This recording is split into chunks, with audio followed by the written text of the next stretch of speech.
75 years, we have been killed, we have been brutalized, we have been slaughtered, we have been ethnically cleansed, dispossessed, and displaced, homes stolen, entire families wiped out of the face of the earth, imprisoned and dehumanized by the world. And the world is only standing and watching. The world's only withstanding Westpac, apartheid, settler colonial regime. We have been let down by the entire world, left alone to fight for our freedom and dignity, for our right to self-determination, alone against a nuclear power that's committing daily war crimes against the armless indigenous people of the land, the Palestinians.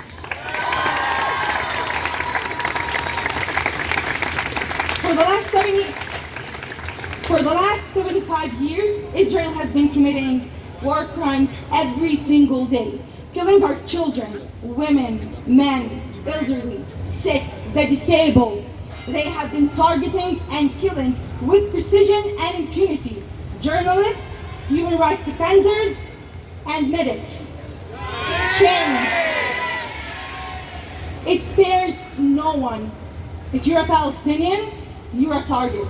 You're less of a human than anyone else on the globe. And yet, the world stands there doing nothing while Palestinians are ethnically cleansed. When it's our kids, when it's our people that are being slaughtered and killed by Israel, the world bats no eyes. They say, it's too complicated. They don't condemn it. They say it's too complicated. They don't stand against it. They don't call it for what it is. War crimes and acts of terrorism by the terrorist entity of Israel.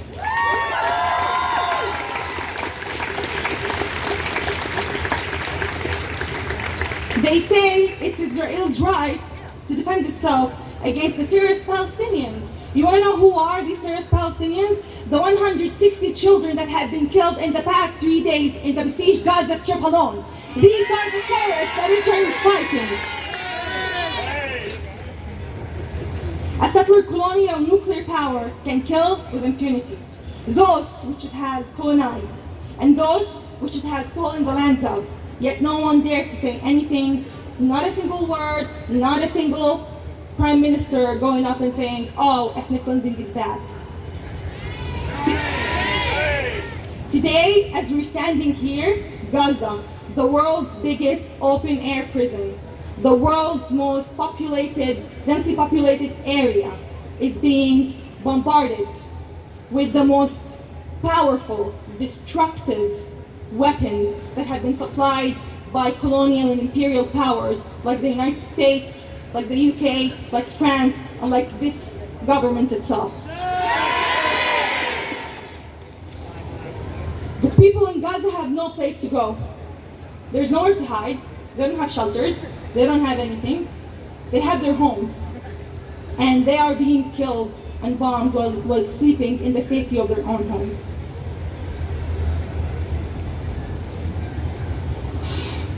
Israel is an entity that has been supported by this settler colony and the imperial colonial powers that have planted injustices and oppression around the world. And now that Palestinians are breaking free from this prison and demanding their rights to be free, they are called terrorists. Suddenly, the whole world is an expert. It's not too complicated now. It isn't. It's not too complicated anymore when Israeli soldiers and armed illegal settlers who celebrated the leveling and bombing and murder of Gazans in 2014 on the hill sitting and cheering as they were sitting in a movies, watching a movie. The whole world is concerned. Illegal settlers who are armed, who commit pogroms every single day, their mere presence on stolen Palestinian land is a war crime under international laws and conventions. They're more important, and their souls and their lives are more worthy than that of the Palestinians, the indigenous people of the land. It's not too complicated anymore when Israeli soldiers and armed settlers are the ones who are being killed. This time, the world is happy to have a rave concert next to a concentration camp that has been besieged for the past 17 years, with children traumatized every single day, and never-ending traumatization. It has never stopped.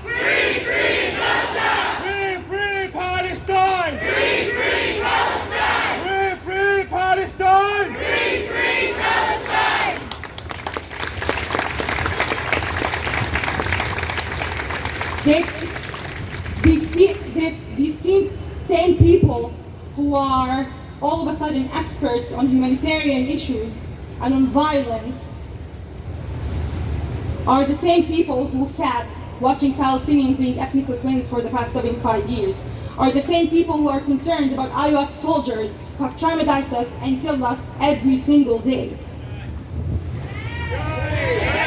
These are the same people who, when they turned to experts, they labeled us as terrorists.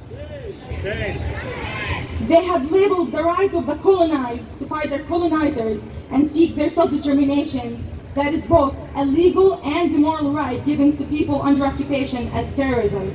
Make no mistake that we will be standing by unapologetically supporting and demanding our right of freedom. We will stand unapologetic in supporting and demanding and seeking our liberation and our decolonization from the settler colony.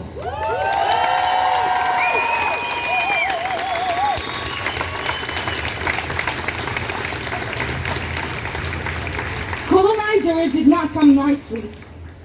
They did not. Their whole existence is based on the genocide of the Palestinian people. A genocide that has been called upon by the war criminal Netanyahu and his Western allies, who have called for the complete annihilation and leveling down of Gaza.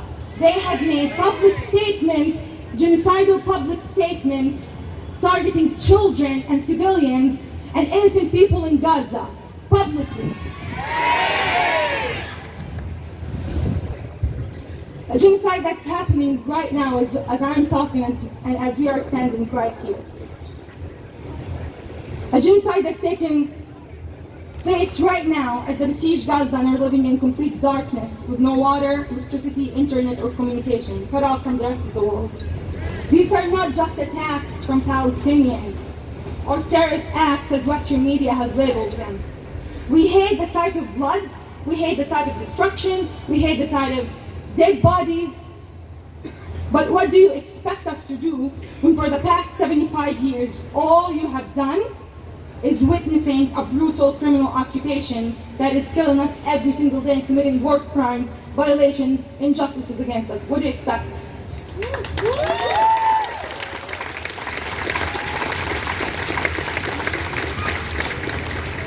Our resistance cannot be isolated from the reality of the situation.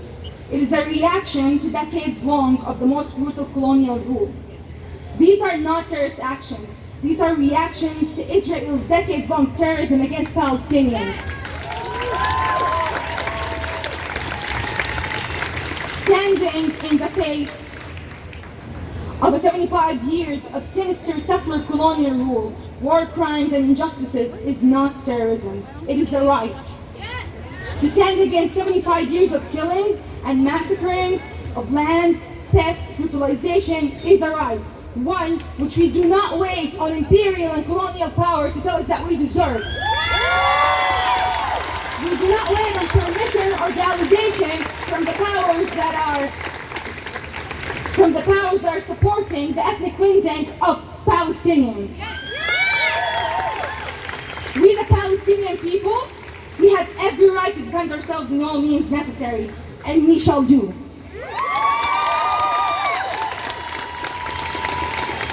No one, absolutely no one, is allowed to take the high moral grounds and tell us how to defend ourselves. Your selective humanity and double standards is hypocrisy, it's complicity. The same world that stood with the right of the Ukrainian people to defend themselves is calling Palestinian terrorists for doing the same thing.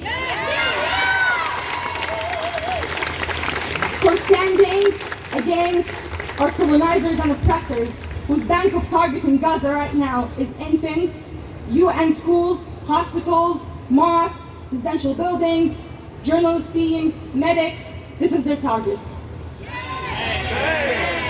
And they have made it loud and clear that they will wipe Gaza from existence if they have to. But somehow, we find the people who are always silent when Palestinians are killed and slaughtered, finding their voice today to stand by the side of the colonized. Never had they ever spoke a single word when Palestinians being murdered on the hands of the terrorist colonial regime. Never had they ever stood by the rights of the colonized to free themselves from their oppressors. They have normalized the killing of Palestinians and framed the murdering of children as necessary. Well, guess what? We have not normalized our killings. We do not accept that.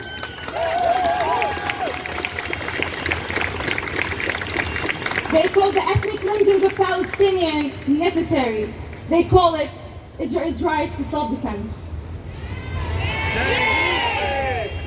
But today, when they found their voices, as Israelis are experiencing the tiniest fraction of what Palestinians have been experiencing for the past 75 years, they found their voices.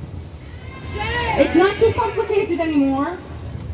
It's not too complicated to say that violence is not good, because to them our lives are less important and worthy of the lives of the Israelis.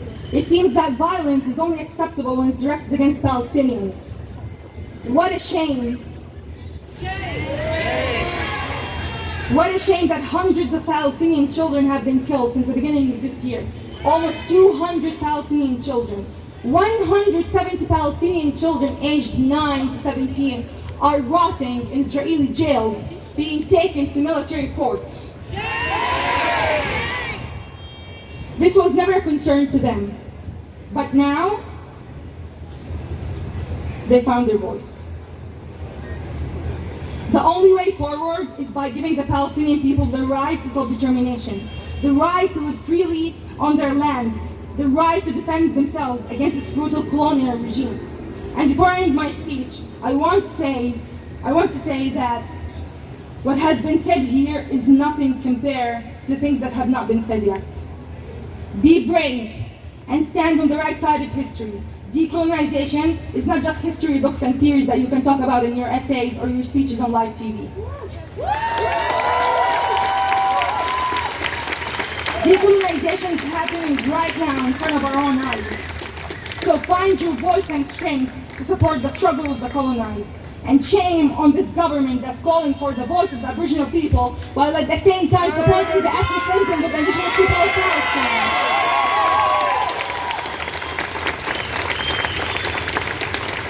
And remember, justice will always prevail in the face of oppression. Always. Stand on the right side of history. Free Palestine.